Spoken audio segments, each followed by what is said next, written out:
Welcome into Conversations with Paul Brown. We are in downtown Anderson. Behind us is a brand new dog park, and folks in Anderson are now going to be able to come to this really nice place and let their dogs loose and have a great time socializing. Our guest is Dr. Marshall Meadors, and he had a lot to do with getting this thing started and some other projects in Anderson. Paul, thank you, first of all, for this opportunity. I was born about 2 years after my sister Jane.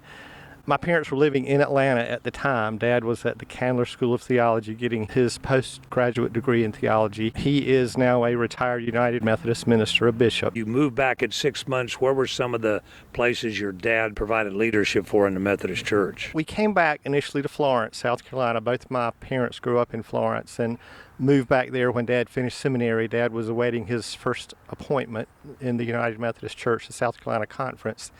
And I think we were in Florence maybe 6 months, and then Dad got his first appointment, which was actually a circuit in the small municipality of McBee. We lived there, I think, for a couple of years, and then he was transferred to Crescent Beach, which is down on the coast. It's now part of North Myrtle Beach. We lived there for 5 years, and then Dad was transferred to a church just outside of Greenville in Berea. We stayed in Berea for 2 years, and then he was transferred to Marion. We lived in Marion for 4 years, and then we moved to Anderson. Dad was assigned to St. John's United Methodist Church here in Anderson. As I was going into my high school years, we moved here the summer before I started the 10th grade at T.L. Hanna. What do you remember about Hannah? Have you got a favorite story? I have lots of fond stories from high school, most of which I probably should not tell on the air. I was there in the earlier radio years. Okay. I had the privilege of playing football at T.L. Hanna High School, and my senior year, we actually went to the state championship and came within a hair of winning the state championship. And I'm sure folks that can remember that long will remember that game. Coach Jim Frazier was the head coach. Yeah. Coach Harold Jones was the defensive line coach, and Coach Wayne Jones was my coach. He was the defensive back coach. So that involvement in high school football really helped ingrain in me the importance of team play, everybody working together towards a common goal. And I stay in touch with Coach Wayne Jones and tell him that on a regular basis, what a positive impact that experience had on me. I think my senior year at Hanna, I realized I wanted to be a physician. I really appreciated what my dad did as a United Methodist minister. I felt that I probably would not have the lifestyle to be a minister. My mom was an educator. She was very passionate about public education, especially early childhood education and the importance of reading. I didn't think I had the patience to be an educator. I really liked science growing up. I had chemistry sets and would blow stuff up and like to dissect things. And so I kind of took my dad's experience as a minister and my mom's experience or influence as an educator and my interest in science, and it evolved into a desire to go into medicine and specifically be a family physician. And I think family medicine, my practice is my ministry, so to speak. My decision to go to Wofford that was kind of the Meadors thing to do. Yeah. My grandfather went to Wofford, my dad went to Wofford. Wofford had a good pre-medicine school, pre-med curriculum, and I honestly didn't apply anywhere else, so that was kind of the place for me. You graduate from Wofford, then where do you go? I went to medical school at the Medical University of South Carolina in Charleston. Focusing on family practice, you finish MUSC, and then where do your travels take you? Family medicine is a 3-year residency. You go through the process, and I applied to, I think, 5 family medicine residency programs as I was finishing medical school, Anderson being one of them. Anderson had an excellent, and still has, family practice or family medicine residency program. And so as I went and interviewed at various places, I just kind of kept leaning back towards Anderson. It just seemed like such a natural thing for me to do. Out of all the places we lived growing up, Anderson just seemed the most like home, and I guess I felt kind of a pulling or calling to come back this way. So I think within a week of when I finished residency, I stepped into private practice. And that was in 1989, so that's been 28 years ago. Yeah. You end up having patients with whom you had a relationship during your tenure in Anderson. That's got to be kind of special. It's very special, and I think relationships are things that are nurtured over time, not just a span of 5 or 10 years, but generations. Yeah. And I've been fortunate to be the beneficiary of a lot of that since I've been in Anderson. From the beginning, were you always involved in community? The importance of no matter where you lived. I mean, you try to make it home. Use your influence and circle of influence in a positive way to help make good things happen that perhaps enhance the quality of life of others in the community. And hopefully that's been part of what I've been able to do with huge support from lots of people, both in my practice and in the community. Do you remember the first thing you got involved with in the late 80s, early 90s? I think one of the first things I was involved in was I was on the board of Anderson Interfaith Ministries. Okay. AIM has gone on to do great things. Yeah. One of the really neat things we did, the new Miss America was crowned, and she happened to be from South Carolina. So Christy and I talked, and we invited Miss America to come to Anderson, and we had a huge brunch, raised over $8,000. It was one of the first events at the newly opened Civic Center here, and that event was co-sponsored with the Sunshine House. And I think we raised $8,000, and the Sunshine House got half, and AIM got half. So that was probably one of the fun earlier things that I was involved in here from a community standpoint. Our guest is Dr. Marshall Meadors, and when we come back, we're going to talk dogs.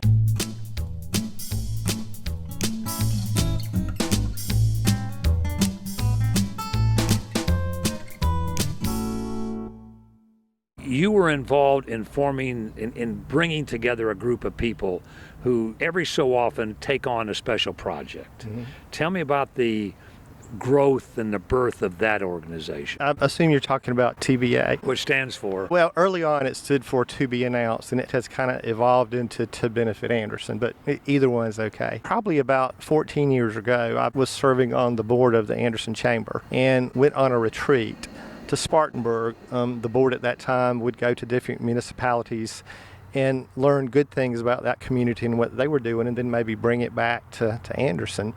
And one of the things we learned there, that there was a group, I think it was called 100 Friends, and they would get 100 people to donate $1,000 each year.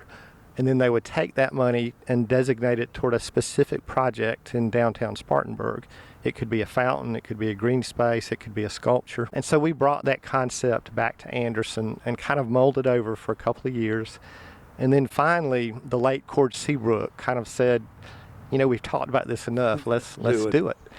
And so Cord organized a group of folks. It's kind of a loosely organized group of folks, and we decided to call ourselves TBA, To Be Announced. And our plan was to raise $1,000 from 100 people a year and kind of emulate what Spartanburg had done. We found that we couldn't quite do that in a year. It took us more like 2 or 2.5 years. But eventually we did raise the first $100,000. And we designated that money for what is now known as Generator Park. Generator Park is at the corner of McDuffie Streets and Whitner Streets, and it depicts the history of Anderson and why Anderson is known as the Electric City. And in fact, that was dedicated 10 years ago in 2007. We then reconvened and decided on the second project and began raising the money for the second project. And the second project is Wren Fountain, which is at the corner of Main Street and River Street. It has the fountain with the wren's nest at the top and the sculpture of the two children pointing up at the wren's nest, and then all of the wrens that are scattered all over town. And that project was really a lot of fun. Jim Broyles and Steve Kay kind of helped to bring that project together. And then we reconvened and decided on the next project, which is now known as Caton's Alley. It used to be an asphalt right-of-way, just an ugly asphalt right-of-way, and it connects Benson Street to the Church Street parking lot. It has cobblestones, it has benches, it has a fountain, it has green space, and it's really transformed it into a very attractive space downtown. And it was named Caton's Alley because Caton's shoes had been adjacent to it, and that was done in memory and honor of the Caton family. About that time, we were beginning to decide on our next project, number 4, and I had been pushing for a dog park. More and more with my travels around the state and across the country, I would find dog parks. And I was just amazed at how the dog parks seemed to bring people together, to bring dogs together, to really enhance socialization of the community. And so the TBA board agreed to it with the understanding that I would share it, which I was eager and glad to do. And so we began the process of raising the money for number 4, which is the dog park. What were the parameters when you talked about location? Obviously downtown? Well, all of the TBA projects are in or close to the downtown corridor. And the first 3 projects were done on city property. with the understanding that once they're completed, the city would maintain them, which they've done an excellent job of doing. The dog park was a little bit bigger challenge because you just need space for a park. Mm-hmm. And so as we were going through the process of trying to find the right space, we came across this beautiful piece of property, this beautiful green space. We looked into it and found that the majority of this is actually owned by the county, Anderson County. It extends over to Society Street, it extends up to Manning Street, it extends over to Orr Street, and all the way down to Fant Street. And we also found that a small parcel over on the far side of Fant Street was actually owned by ANMED. And so we contacted Mr. Rusty Burns, the county administrator, and his initial response was enthusiasm, positive. Yes, he thought this is something the county would want to be a part of. And so he took it to the county council. We also contacted Mr. Bill Manson, the president and CEO of ANMED, and his response was also very positive, and he took the concept to the ANMED board. And so the county council and the ANMED board went through a process. Yeah. Each entity agreed to lease the respective parcels to the city for $20 a year for 50 years. And so that transpired about a little over a year ago. So we now have 49 years left on those leases. So we're glad to get the park up and going. Just let me say that this was an amazing example of the county, the city, two aspects of our local government, the not-for-profit entities, including ANMED and the Foothills Community Foundation, and the private sector, which is hundreds of people who donated the money or raised the money in some way, shape, or form to make this happen. It's just exciting, and hopefully maybe this will be a model for other projects to come. For those that may not be aware of where we're at, we're right behind the library. I don't think you could have gone and designed a prettier place and had it built than what basically you've got handed to you. Timing has a lot to do with it. Initially, this was so thickly wooded that you couldn't see through there, you couldn't walk through there. So over the past year, we've gone through a process of a lot of underbrushing. We only removed trees if they were dying or were going to be a possible hazard, or if they were in the fence line. We've tried to keep it as natural and green as we can. So we're very, very pleased with that. How do you and who do you go to plan a dog park? Are there dog park planners? Well, it's a good question. And when we started this process, none of us really knew what we were doing. I've learned a lot about dog parks since. I've learned a lot about the dog world, learned a lot about the relationships between dogs and people and between dogs and dogs. We did a lot of research. We visited several dog parks. There was some trial and error involved. Every step in the process, whenever there was a snag or something we had a hard time figuring out, somebody would always step up. It's just all come together, and we're very excited. We actually have an address. It is 415 North Fant Street, directly across from the Anderson Free Clinic. There is a pedestrian access from Fant Street. It is handicap accessible. The vehicle entrance is actually around the corner on Society Street. We have ample parking, and as you enter the park, there is a common unleashing area. And if you have a smaller dog, less than 30 pounds, that dog will come to the right. That's the part of the park we see over my shoulder here. If you have a larger dog, 30 pounds or more, you go to the left. That part of the park extends almost all the way over to Orr Street and down to Fant Street. As you enter the park, you will see there are dog park rules. The rules are basic dog park rules. We, again, researched and came up with what we thought would be appropriate for Anderson. You go inside and you unleash your dog and let them run and play. We have water features in both parks, the small and the large, and also, of course, dog waste stations. What are some of the rules? They're listed in there. Let me see if I can do it by memory. No dogs that are ill. Dogs are to have their immunizations, their shots up to date.